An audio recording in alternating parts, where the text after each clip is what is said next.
Hola, ¿qué tal chicos? Espero se encuentren muy bien. Muy buenos días.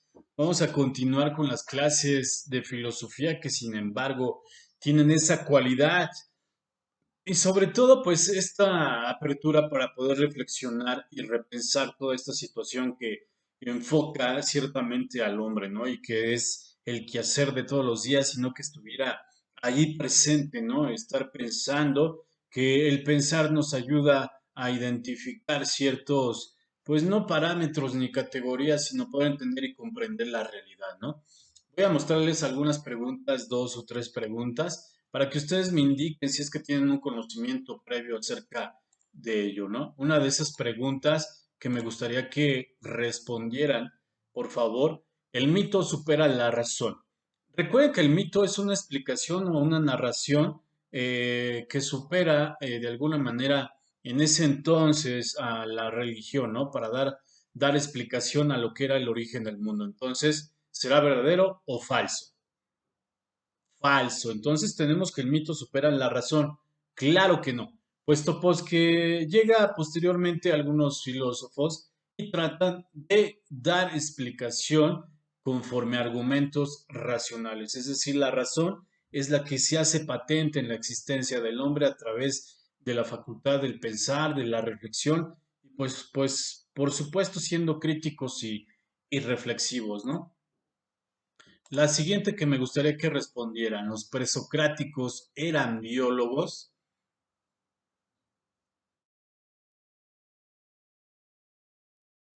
Falso. Tenemos que los presocráticos no eran biólogos y ahorita ustedes se van a dar cuenta con lo que vamos a entender acerca de los inicios de la filosofía presocrática, ¿no?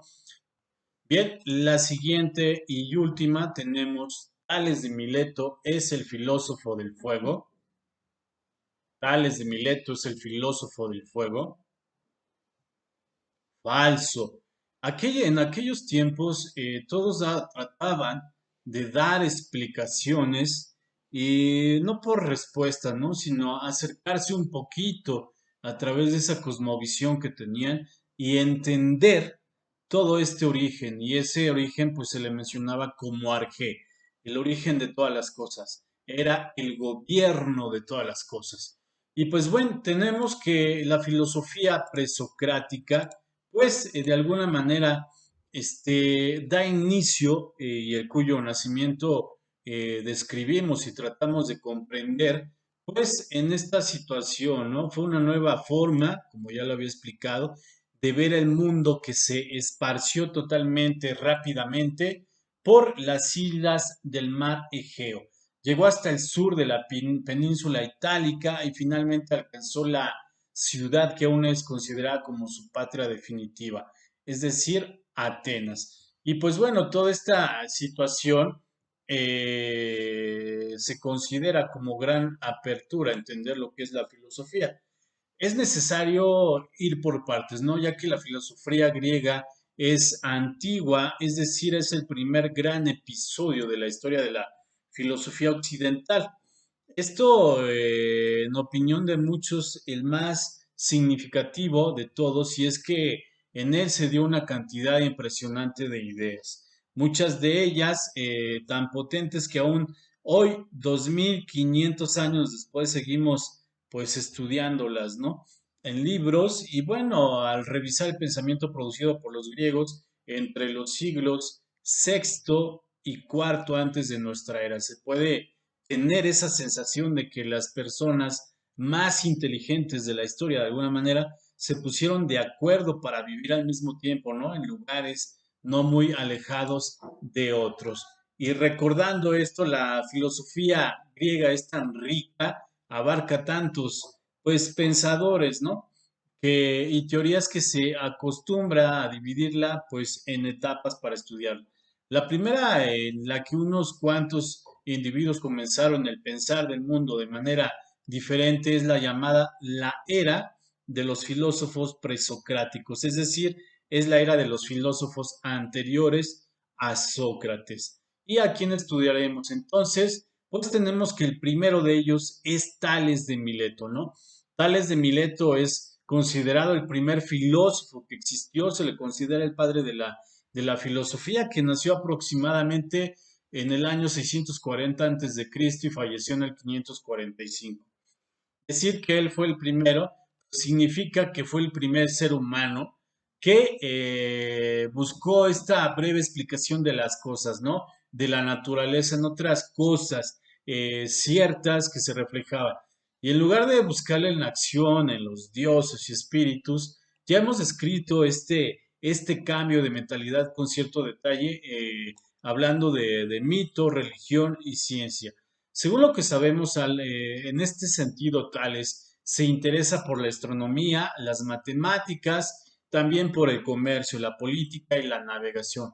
La ciudad de Mileto pues era un importante punto comercial que recibía sin cesar barcos procedentes de Egipto, Palestina y también otras ciudades de Grecia. Se dice que Tales sorprendió a sus conciudadanos al predecir ciertos fenómenos, ¿no? En este caso, el eclipse. Y bueno, eso fue una anécdota muy importante, ¿no? Ahora imaginemos el asombro en aquellos tiempos que de alguna manera no existían telescopios ni computadoras. Fue grande la sorpresa al saber que Tales de Mileto logró hacer eso. Y bueno, respecto al origen que se da en esta situación, para Tales de Mileto el arjé era totalmente el agua.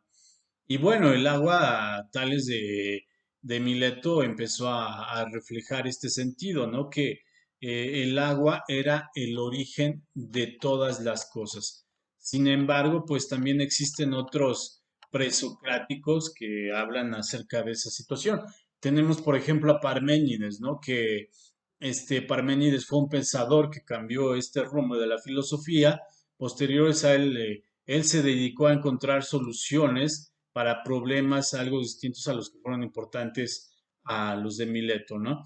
Parménides partió de dos proposiciones aparentemente muy sencillas, las proposiciones, ¿no? Y en este sentido, lo que menciona Parménides, en esta cuestión de la metafísica, cabe aclarar que el ser es, y otra situación que el ser no es o la nada no es. Entonces, para Parménides, en este sentido del arjé, pues Parménides considera que el principio de todo, el origen de todo como arjé o gobierno de todas las cosas, es el ser.